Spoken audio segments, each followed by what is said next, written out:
Hi friends, welcome to my channel. Kedar కాలికి కట్టుతో జగదాత్రి భుజంపై చెయ్యి వేసుకొని కుంటుతూ రావడం చూసిన కౌశిక్కి కంగారు పడుతూ ఏమైంది అని అడుగుతూ ఉంటుంది. చిన్న యాక్సిడెంట్ వదినా అని దాత్రి సమాధానం ఇవ్వగా, యాక్సిడెంటా? హాస్పిటల్లో ఉన్నప్పుడు మాకెందుకు కాల్ చేయలేదు?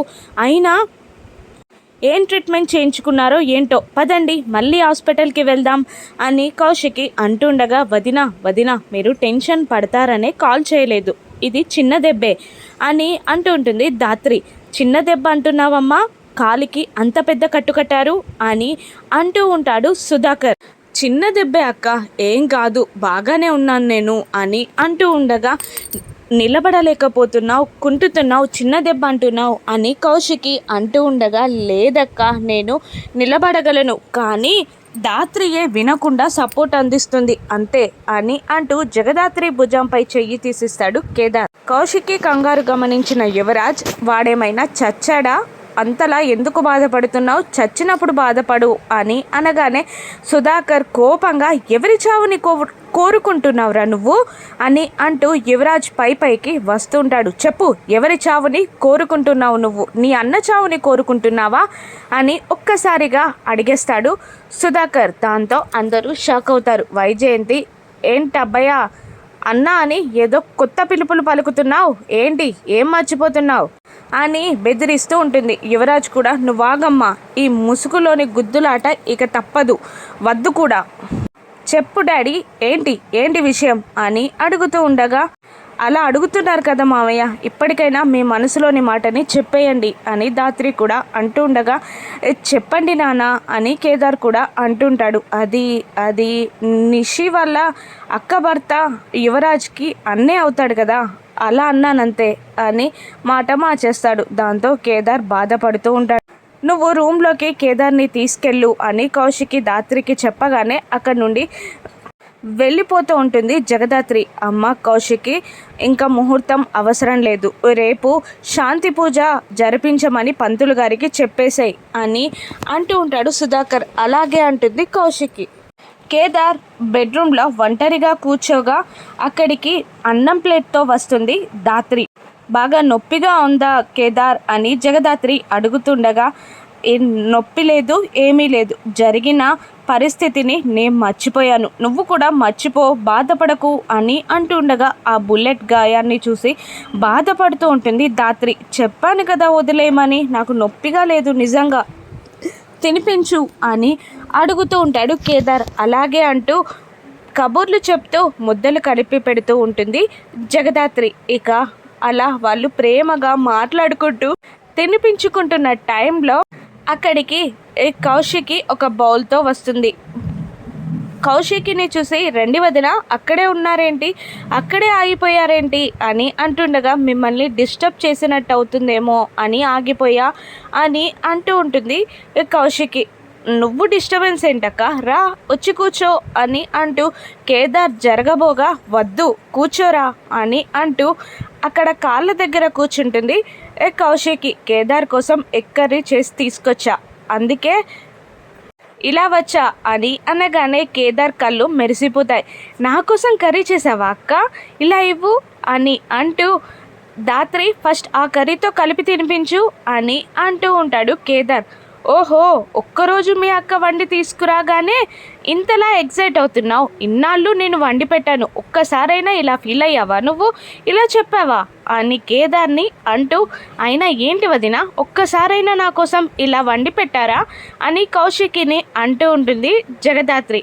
ఇంకా కింద కూడా ఉంది దాత్రి, కేదార్కి తినిపించాక మనం వెళ్ళి తిందాం అని అంటూ ఉంటుంది కౌశికి. నువ్వలా సమాధానం చెప్తున్నావేంటక్క, అలా చెప్పకూడదు, ఏంటి మా అక్క నా కోసం తీసుకొచ్చింది, నీకేంటంట, ఫస్ట్ ఆ కర్రీతో తినిపించు అని కేదార్ ఆర్డర్ వేసినట్టు చెప్పగానే, ఓహో అవునా, అయితే సరే నేనే మొత్తం తినేస్తా అని దాత్రి తినబోతుండగా, వద్దు ప్లీజ్ నాకు తినిపించు అని కేదార్ దిగొస్తాడు. ఇక నవ్వుకుంటూ కేదార్కి కలిపి తినిపిస్తూ ఉండగా వాళ్ళు కబుర్లలో పడిపోతారు. అప్పుడే సుధాకర్ ఒక బుక్ పట్టుకొని డోర్ దగ్గర నిలబడతాడు. రండి బాబాయ్ అని అంటూ ఉంటుంది కౌశికి. ఏంటి మామయ్య అక్కడే ఆగిపోయారు అని అంటూ ఉండగా, మీకు మీకు అని ఏదో అనబోతుండగా మాకు డిస్టర్బెన్స్ అని అక్కడే ఆగిపోయారా? అటువంటిదేం లేదు, రండి అని అంటూ ముగ్గురు కూర్చున్న ప్లేస్ నుండి లేవబోతుండగా వద్దు అంటూ దగ్గరికి వచ్చి నిలబడి కేదార్తో ఇలా అంటుంటాడు, రూమ్లో ఉంటున్నావు కదా, బోర్గా ఉంటుందని ఈ బుక్ తీసుకొచ్చా, చాలా బాగుంటుంది, ఖాళీగా ఉన్నప్పుడు చదువు అని కేదార్కి సుధాకర్ ఒక బుక్ అందించగా సంతోషపడుతూ అలాగే నాన్న అంటుంటాడు కేదార్. సరే అంటూ వెళ్తూ మళ్ళీ వెనక్కి తిరిగి రాత్రి ఏ అవసరం పడినా నాకు చెప్పమ్మా జగదాత్రి అని అంటూ అక్కడి నుండి వెళ్ళిపోతాడు సుధాకర్. దాత్రి ఆశ్చర్యంగా కౌశికితో కేదార్ పైన మామయ్యకి ఇంత ప్రేమ ఉందా అని అడుగుతుండగా మాటల్లో చెప్పలేకపోయినా మనసులో ప్రేమ ఉండదా దాత్రి అని అంటుంటుంది కౌశికి. ఇక తినిపించు అంటూ వాళ్ళు అలా రాత్రి భోజనాన్ని ఆడుతూ పాడుతూ తినేస్తారు. మరోవైపు మీనన్, అభి, తాయారు మందు పార్టీ చేసుకుంటూ ఉంటారు. అసలు ఎవరు జేడి నువ్వు? ఇన్నాళ్ళు నేను చూడని ఓటమిని, భయాన్ని నాకు రుచి చూపించావు. ఇటువంటి పరిస్థితుల్లో నేను ఎప్పుడూ లేను. నన్ను నువ్వు ఇంతలా హింస పెడుతున్నావు, ఎవరు నువ్వు అని అంటూ ఫ్రస్ట్రేట్ అవుతూ ఉంటాడు మీనన్. నేను జేడీని తక్కువగా అంచనా వేశా. నువ్వు చెప్పిన ప్లాన్తో జేడీ చావు చూడాలనుకున్నానే తప్ప జేడీ తెలివిని మర్చిపోయా. ఈసారి ఇంకాస్త గట్టిగా ప్లాన్ వేయాలి అని మీనన్ అంటూ ఉండగా నువ్వు అలా తెలివి తక్కువవాడు కాబట్టే నాతో పాటు కూర్చున్నావు అని అభి మనసులో అనుకుంటూ ఉంటాడు. ఏదో ఒకటి చేసి దాన్ని చంపాలి. ఇన్నాళ్ళుగా నేను ఇటువంటి ఆఫీసర్ని చూడలేదు. చావు కళ్ళ ముందున్నా కూడా కళ్ళలో కాస్త బెరుకు కూడా లేదు అని అంటూ ఉంటుంది తాయారు. జేడీని చంపాలి చంపాలి అన్న తాయారు మాటలకి బావ ఇలాగే అని చచ్చిపోయాడు, నువ్వు కూడా అదే పని చేసి చస్తావా అని అంటూ ఉంటాడు అభి. అప్పుడు అవును, ఆ జేడీకేడి ఎవరో తెలుసుకోవడానికి హాస్పిటల్కి వెళ్ళా కదా, ఏం జరిగింది అని అడుగుతూ ఉండగా వెళ్ళాను అని అంటూ హాస్పిటల్లో జరిగింది చెప్తూ ఉంటుంది తాయారు. ఇక బుల్లెట్ గాయంకి ట్రీట్మెంట్ అయ్యాక ఆ గాయాన్ని చూసి భయపడుతూ ఉంటుంది జగదాత్రి. ఇక బాధపడుతున్న జగదాత్రిని ఓదారుస్తూ ఏం కాదులే, అయినా ఆ టైంలో నిన్ను సేవ్ చేసినందుకు నేను చాలా హ్యాపీగా ఫీల్ అవుతున్నాను అని కేదార్ అంటూ ఉండగా జగదాత్రి ఆ రక్తం, పంతులు గారి మాటలు, వదిన జాగ్రత్తలు చెప్పి నాకు చాలా భయమేసింది అని అంటూ ఉంటుంది దాత్రి. అలా అయితే నువ్వు ఇంకోసారి బుల్లెట్కి ఎదురు వెళ్ళకు అని అంటూ ఉండగా దాత్రి సమాధానం ఇవ్వదు. అలా నీ వల్ల కాదు కదా, అయితే నిన్ను కాపాడుకోవడం నా బాధ్యత, అలా నేను కాపాడకుండా ఉండలేను, నువ్వు జాగ్రత్తగా ఉండు, నేను జాగ్రత్తగా ఉంటా అని కేదార్ అంటూ ఉండగా తాయారు లోపలికి రావడం కిరణ్ చూసి ఒక బ్యాగ్ ఇచ్చి ఆ తాయారు వస్తుంది, మీరు డ్రెస్ మార్చుకోండి అని అంటూ అక్కడి నుండి వెళ్ళిపోతాడు ఆ కిరణ్. ఇక వాళ్ళు బట్టలు మార్చుకొని వస్తూ ఉండగా డాక్టర్ని అడిగి జగదాత్రి కేదార్ల దగ్గరికి తాయారు వస్తుంది. మీరేనా? ఇన్నాళ్ళు లోకం తెలియని జేడీకేడీలని నేను గుర్తుపట్టేశా అని అంటుండగా ఎవరు మీరు? జేడీకేడీ మేం కాదు అని అంటూ ఉంటుంది జగదాత్రి. మీరు కాదంటే నేను నమ్మాలా? బుల్లెట్ గాయం అదిగో అక్కడ కనబడుతుంది అని అంటూ ఉండగా అది బండి స్కిడ్ అయి కింద పడిపోయినప్పుడు తగిలిన దెబ్బ అని అంటూ ఉంటుంది దాత్రి. లేదు, నువ్వే జేడీకేడీ, ఇక పైనుండి మీ పోస్టర్స్ ఊరంతా వేయిస్తా, ఎక్కడి శత్రువు వచ్చి మిమ్మల్ని చంపుతారో మీకు తెలియకుండా చేస్తా అని అంటుండగా పిడికిలి బిగిస్తుంది జగదాత్రి. కేదార్ ఆపేసి వెళ్దాం పదా అని అంటూ తీసుకెళ్తబోతుండగా ఇప్పుడు మీరు వెళ్తున్నారు, మీ ఇంటికి వచ్చి మీ కుటుంబ సభ్యుల పీకపై కత్తి పెట్టి మిమ్మల్ని బెదిరిస్తా అని అంటూ ఉండగా డాక్టర్ అక్కడికి వచ్చి ఎవరితో మాట్లాడుతున్నారు మీరు?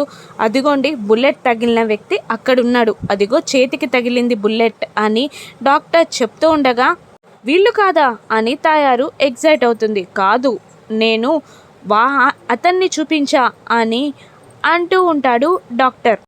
సారీ, ఎవరో అనుకొని మీతో మాట్లాడా అని తాయారు అంటూ ఉండగా మేము అప్పటి నుండి అదే చెప్తున్నాం అంటూ వాళ్ళు వెళ్ళిపోతారు. జరిగిందంతా మీనన్కి తాయారు చెప్పగానే ఈరోజు జేడీకేడీ ఎవరో తెలుస్తుందనుకున్నాను అని అంటూ ఉంటాడు మీనన్. ఇక అవునక్క, వెళ్ళేటప్పుడు నీ చేతిపై ఉన్న టాటూని జేడి ఎందుకలా చూసింది అని అభి అడగ్గా నాకు కూడా తెలియదురా అని అంటుంటుంది తాయారు. మరోవైపు గార్డెన్లో ఆలోచిస్తున్న జగదాత్రి దగ్గరికి కేదార్ వచ్చి ఏం ఆలోచిస్తున్నావు అని అడగ్గా తాయారు చేతికున్న టాటూని నేను ఎక్కడో బాగా చూసా అని అంటూ ఉంటుంది జగదాత్రి.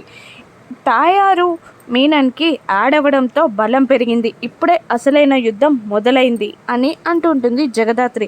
తెల్లవారగానే కేదార్ని తీసుకొని జగదాత్రి కిందికి రాగా నేను బాబుని లోపలికి తీసుకెళ్తా అంటుంది కౌశికి. ఎందుకు వదినా, ఆల్రెడీ చూశాడు కదా అని అంటుండగా ఏదో తెలియక ముందు చూడడం వేరు, తెలిసాక చూడడం వేరు, వద్దు అంటూ లోపలికి తీసుకెళ్తుంది బాబుని కౌశికి. ఇక జగదాత్రి కేదార్లు ప్రేమగా మాట్లాడుకుంటూ ఉండగా వైజయంతి నిషి నిప్పులు పోసుకుంటూ ఉంటారు కళ్ళలో. ఇక అప్పుడు వెళ్ళిపోదాం పదా అన్న వైజయంతి మాటలకి హాల్లో మజా మొదలవ్వనుంది అని అంటూ ఉంటుంది నిషి. అప్పుడే కేదార్ అంటూ మేఘన లోపలికి వస్తుంది. నాకు యాక్సిడెంట్ జరిగిందని ఎందుకు చెప్పలేదు? నీకు ఎక్కడ దెబ్బలు తగిలాయి? కాళ్ళు, చేతులు, ముఖం, నడుము అన్నీ బాగానే ఉన్నాయా అని అంటూ హత్తుకొని వాటేసుకొని కూసోగా, పెళ్ళికి ముందు ఇలా హత్తుకోకూడదు, వాటేసుకోకూడదు, 3 అడుగుల డిస్టెన్స్ మెయింటైన్ చేయాలి అని అంటుంటుంది జగదాత్రి. ఎలాగో కాబోయే వాళ్ళే కదా అని వైజయంతి బామ్మగారు అంటూ ఉండగా ఇంకా కాలేదు కదా అని అంటూ ఉంటుంది జగదాత్రి. అప్పుడు కేదార్ కూడా అవుతారో లేదో తెలియదు కదా అని అంటూ, అయినా నేను జగదాత్రికి పెళ్ళి కాందే పెళ్ళి చేసుకోనని చెప్పాను కదా అని అంటుండగా, అందుకే జగదాత్రి కోసం పెళ్ళి కొడుకుని తీసుకొచ్చా, పురేష్ వచ్చే టైం అయింది వచ్చేసేయ్ అనగానే ఒక బుడబుక్కలోడు లోపలికి వచ్చి జగదాత్రికి చెయ్యి అందించబోతూ హాయ్ అని చెప్తూ ఉంటాడు. అప్పుడు చెయ్యి అందించు జగదాత్రి అని మేఘన అంటూ ఉండగా ఇక జగదాత్రి చేయిని పట్టుకోబోతూ ఉంటాడు పురుష్. అప్పుడు చెయ్యి విరిగిపోతుందిరా అని కేదార్ వార్నింగ్ ఇస్తూ జగదాత్రి వైపు చూస్తాడు. ఇక ఆ పురుష్కి జగదాత్రి ఎలా చుక్కలు చూపిస్తుందో రాను ఎపిసోడ్స్లో చూద్దాం. Thank you for watching.